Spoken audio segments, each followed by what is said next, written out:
Welcome to Write to Publish, your go-to podcast for all things writing and publishing. I'm Karen Stanley, a 14 times published author and the founder of Mabel and Stanley Publishing. Join me as I share a multitude of tips and insights drawn from my own writing and publishing journey. We'll be hearing from some inspirational authors too, who will share their writing experiences and top tips for success. Each week, we'll learn about an aspect of writing, from composition to genre and from publishing to marketing. Listen in as we learn and chat about all things writing and publishing, and let's get you on the right path. Hello and welcome to another episode with me, Karen Stanley, on the Write to Publish podcast. This week, we've got another of our fabulous authors with us. This time, someone who's published with Mabel and Stanley Publishing as well. So it's a double whammy for me. We've got the awesome, inspirational and wonderful Steve Sallis. Hello, Steve. Hello, Karen. Lovely. We've just spoke off air, Karen, haven't we, for about 25 minutes, which is typical us. We never stay on task. So I'm sure for this podcast, we will also not stay on task. So the listeners need to be ready for a free roll, don't they? We do. We'll try really hard, but yeah, we can't promise anything. So do you want to tell people a little bit about you and what you do, first of all? Well, I'll start going backwards. Instead of going backwards, I go forwards. My super strengths are really from working in Lewisham and Greenwich as a school teacher for 20 years. And that's where all my skills come from. And the problem with education is not very glamorous. Now, obviously, working with some of the world's best athletes, businesses, helping them with leadership, high performing teams, and generally creating a narrative to support people have a really successful life. And that entails children, families, CEOs, middle leaders, senior leaders, and England football players. So it's all a little bit of a mismatch of randomness, but I've managed to create a path since leaving education to really add value to the world. Oh, and finally, I'd also do a mindset project for kids in school. So, So yeah, you're all about my mindset. super strength, though, and people need to listen to this. Yes, but it's schools. Schools made me, and worked in 4 failing schools in London, and tried to help them become less failing. Hmm. Which is a feat in itself. I feel you. I was a teacher myself for a long time, so that's why we tend to end up going off task a little bit, because we end up talking about education. But it's so fundamental, isn't it, to what happens to a person as they get older, how their education shapes them and the path that they can take, really, isn't it?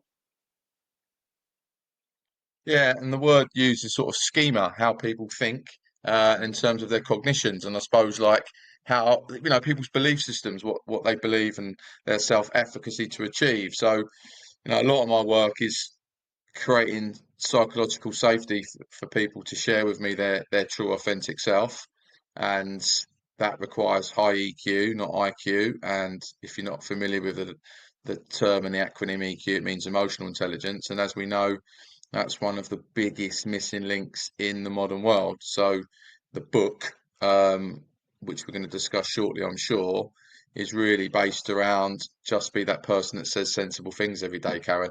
I don't think it's that difficult. There's a lot of irrational, extreme behaviour going on. So what I'm trying to do is get people to look in the mirror, not out the window, and say, look, what can I do to improve, and how can I help society grow and improve the planet, really?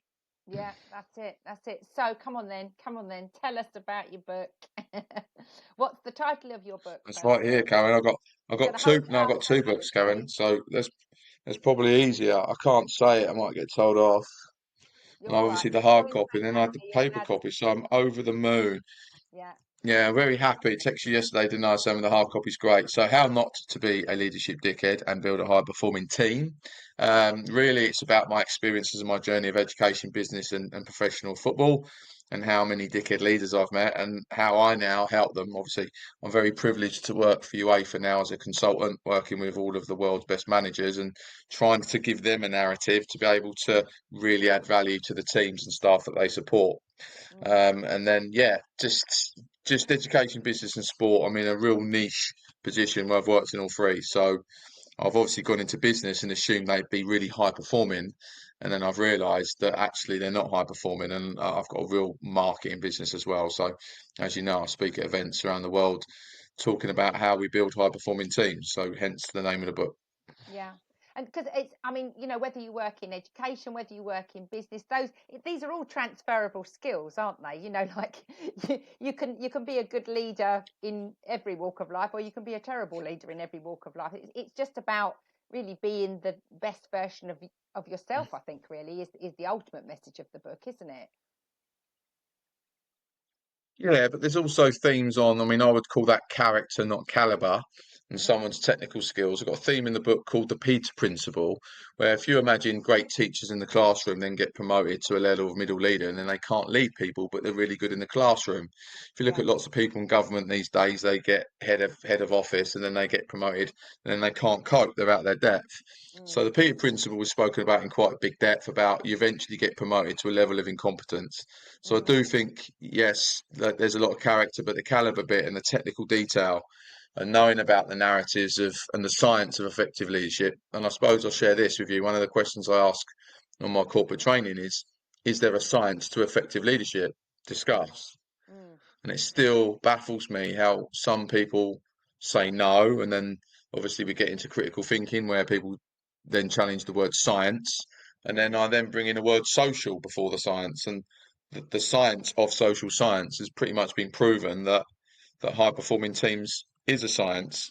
mm, And if we listen more and we go and get experts that tell us what to do, and we are caring to each other and we have strategy and operation and KPIs and we measure those KPIs, all of this stuff, how effective business runs. Of course, there's a science to effective leadership. So, really, in the book, I talk about how that looks and how we can piece that together for mm. effective businesses. And this, I mean, this, people out there wanting to write a book, this hasn't been an overnight project for you, has it? How long has it taken you to write your book, would you say? Well, I said to you, January 2023, I will get it to you by the end of the month. Yeah. I got it to you February 2024. Yep. Yeah. So that, by the way, and that's the editing part. Yeah. Yeah. So the editing part was a year, but Mm, before that, 5 years. My previous book was 5 years. yeah. So my world, I call it a real life PhD. I don't have no interest in academic writing anymore. I find academic writing quite patronising, actually. Mm, So I've in my head I've got two PhDs, Karen, just called books. yeah. So that's my real life study. To be honest, that's Yeah. what I've decided to do. After my master's degree, I was just done with academic writing. Don't Yeah. think it adds any value Yeah. unless you really like that style. And I don't Yeah. know anyone on the planet that likes that style. So It's not fun, I've is it? tried to make this book really bite size. And you've Yeah. edited it, so you know the flow of the book. Every Yeah. chapter's 2, 3 pages. Pick it up, put it down, move on.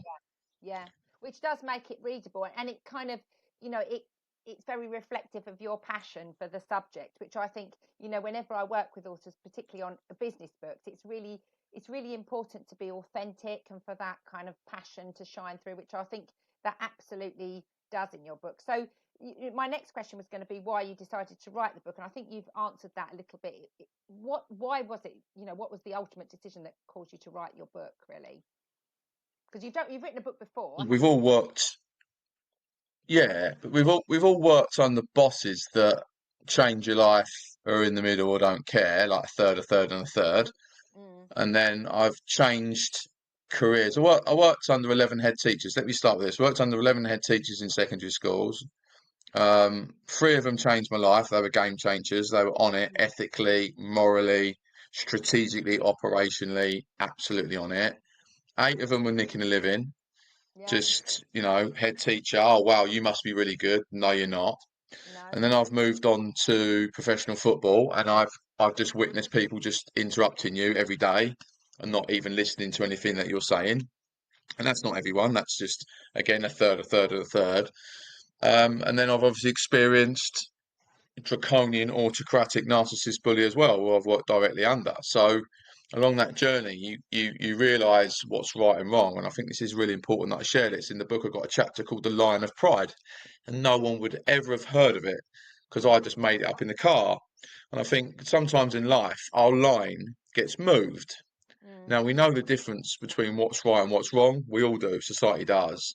But sometimes our line gets moved because of our fragility at the time or our vulnerability, and people take advantage of us. They might even be a family member or a colleague or, a loved one. And I think in the book I've just said, we all know where our line is. So back yourself if you feel you're being mistreated. And by Mm, the way, that has to be facts, not opinion. So we also talk about subjective, objective, and just make sure that if you feel you're being wronged and your line of plight is being moved, say no. And I mm, want people in their 20s to read this and say, my boss is a bully because. And I mm, don't want people creating lawsuits out of this. I just want people to reflect as leaders and people to reflect as workers mm. to be able to know what's right and wrong. The final thing I'm going to say in support of leaders is sometimes people have got to shut their mouth and follow, right? Yeah, And you can't cause anarchy at work. And we need people that are good followers as well. So, yeah, Karen, yeah, you've read the book. It touches on everything. yeah, And yeah, I'm really excited for it to come out, and more importantly, I'm excited for it to help people. And the final thing is, I'm excited for people to email me or call me and say I disagree, because I also finally talk about the lens, and I don't see the world how you see the world, right? And there's too many people seeing their own narrow lens, and as you know, a big theme of the book is how we see the world. So yeah. I know I've waffled a bit on that one, but I think that will really create curiosity with the readers. Yeah. And healthy debate's good, isn't it? I mean, and that is, but when I was listening to you talk about, third and a third and a third, and sort of leaders who shouldn't be leaders, and that's so true for so many people. How many people do you talk to who work and say, "Oh, my boss is a dick," or doesn't treat me well, and you're expected to just put up and shut up? And I think that's a really sort of clear message in the book, knowing when to say enough's enough. I don't have to do that, but also knowing when to. And I've worked with people who just like to cause anarchy just because for the sake of it, because they're a bit disgruntled or they're just a bit generally. You talk about happy hoovers and happy hairdryers. There are lots of happy hoovers in the world who just like to cause friction. So it's kind of balancing all of that out, isn't it? Really? I talk about cultural architects in the book, and as leaders, if you've got people that make change when you're not in the room, then you need to let them go. No micromanagement going on with the cultural architects. And I think it all links back to low EQ. I've got a chapter in my first book, Educating Football, called Incompetent People Multiplied by Insecure People Equals Dangerous. And I've Yeah, picked that chapter up, as you know, and bonked it straight into this book. yeah, And I think that insecure people that are incompetent, I think they chuck grenades at work, and I think they cause absolute havoc.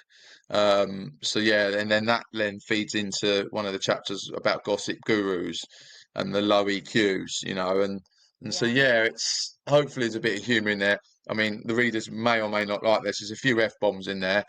You made me take some of the f bombs out, Karen, didn't you? Because there was too many. So thank I you for don't that. like You're an like F my bomb. guardian angel.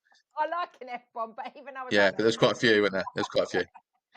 Yeah, I think I I don't took want out. I people think to Karen. I think I took out 50. I think I took out 50. So that's quite good. I love that. I love that. Yeah, I'm not adverse to an F bomb, but I think when there was five in one sentence, I was like, yeah, we're gonna have to rein that in, Steve. But but then again, like we've had this conversation before. You're quite unique in your approach, but I think what I like about you and what I like about the book is that you make no apologies for who you are, and that authenticity is lovely. You kind of I'm a huge fan of people where what you see is what you get. I'm not very good at the whole gameplay thing or the kind of what is it, submersive messaging and all of that. I don't do that very well, so I quite like that. I quite like that you're out there and say it how it is. I think, and a lot of people will warm to that, I think. So yeah, but don't, yeah, it's not for the Karen, I'm one thing. Yeah, one thing, Karen, I'm not doing. I'm never ever apologising to anyone for giving a shit about making the planet better. yeah, And if people don't like that, then that's their problem. yeah, And I'm also going to go back to this.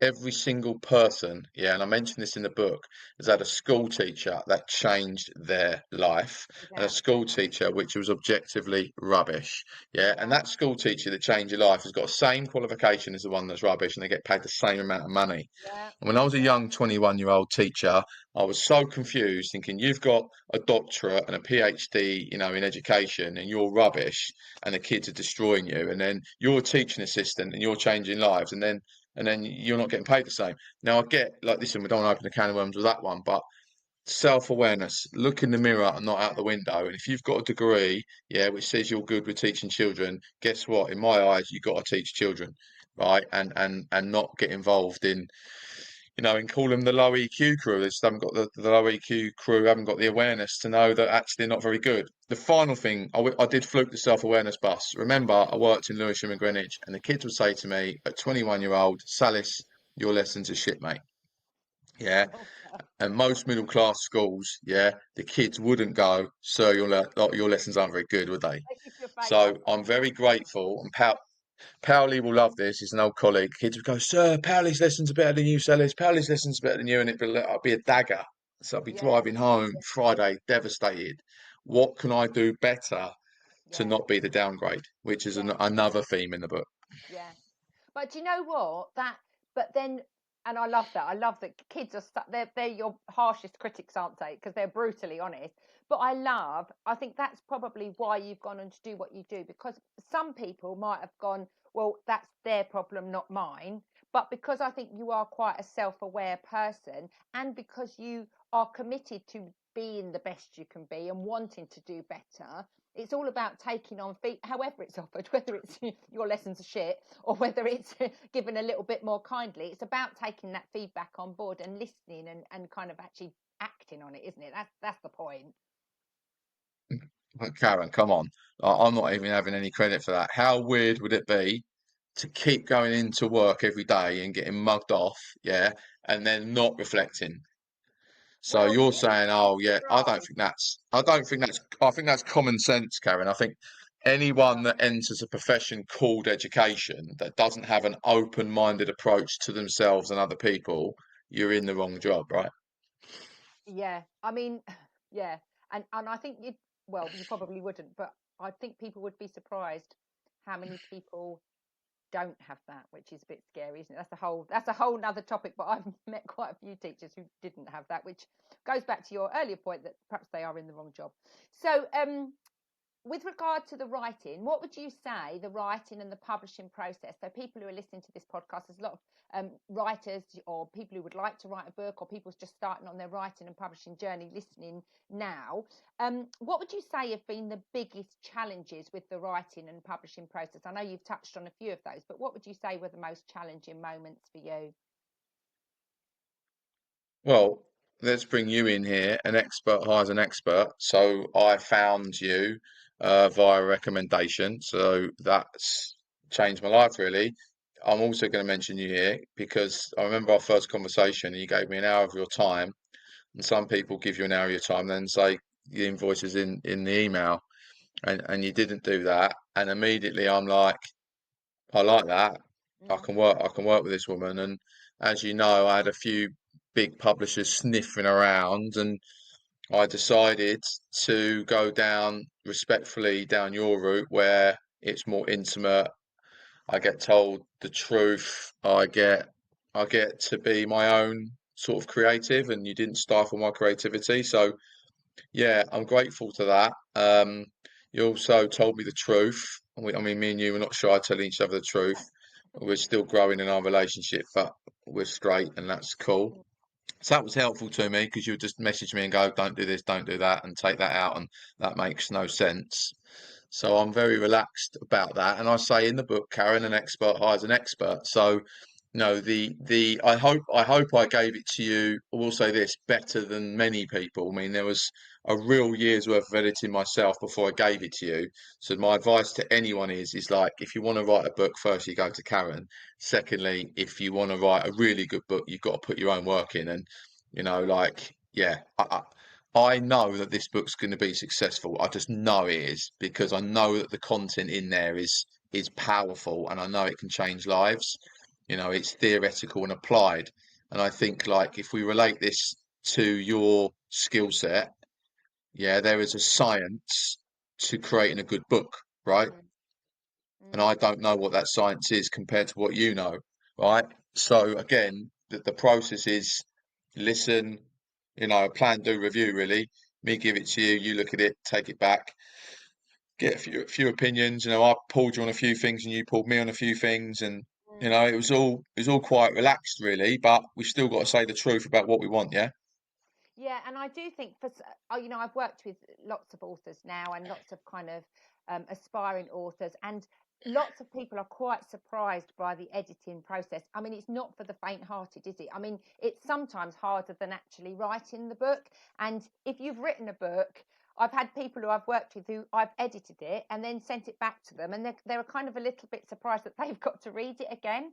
But it's such a back and forth process. It doesn't happen overnight, and I think that's sort of credit to you that you did put in at least, well, you think you put in a year of editing and refining, and then we probably put in at least another 4 or 5 months. So if you want it to be good, you've got to put the effort in, and it's not Yeah. a one and done process. And I've even had authors say to me, well, I've found a typo. Well, I'd be a little bit disappointed if you hadn't.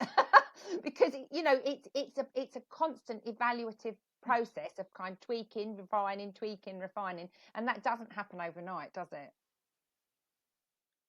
No, and I think both books have taken me a year to edit, so there's the facts there. Yeah, Like, yeah, it's full on, and why do 5 years to then get a loose product at the end? yeah, And there's still going to be some flaws in this book, and you've taught me that there's always going to be. I've got some notes actually for yeah, the re-edit after it all comes out because I know we yeah, can do that. Still a few things that I'm not happy with, but I think like my whole business and my whole career, Karen, has been about detail. Like small margins make a big difference, and I'm proud of myself. And I haven't got here by fluke. I've no, got here by serious reflection, working in the toughest environments in the country, changing careers, building a business. Because you know why all these things? Because you get one life, yeah, and you get one life, and then it's gone. yeah, And so that I need to thank my mum and dad for that because as I'll talk about in the book, my dad took me to a nightclub when I was 10, and then took me to the all night cafe at 4 in the morning, and then all of these social nuances. yeah. Yeah, terrible, isn't it? But he didn't do it every weekend, by the way, so we're clear, he Oh, did it it's all once. right. But it's all these social nuances, and I think like I'm very grateful to my parents for putting me in so many different social situations, which Mm, has enabled me and my brother to both. My brother's a head teacher, and a very good one, and a very normal one, and a very down to earth one. yeah, So again, like forgetting your job title, let's just be a good person, right? yeah, yeah. I love that. I love that.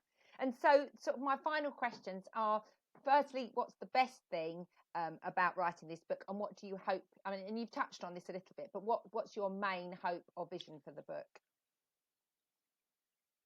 Well, my main hope, no pressure, Karen, is people go to Gatwick Airport and see it on the shelves of WH Smiths and they go, oh, and they Oh, might see it yeah, by the colour or they might yeah, see it by the title. Yes, it's yeah, Larry, yeah. but it says there, an expert hires an expert. So if you don't know something, go and get someone that can. And I want this to really get people to understand that there is help out there for a better life, Mm, mm, personally or professionally. So there's a lot of people stuck.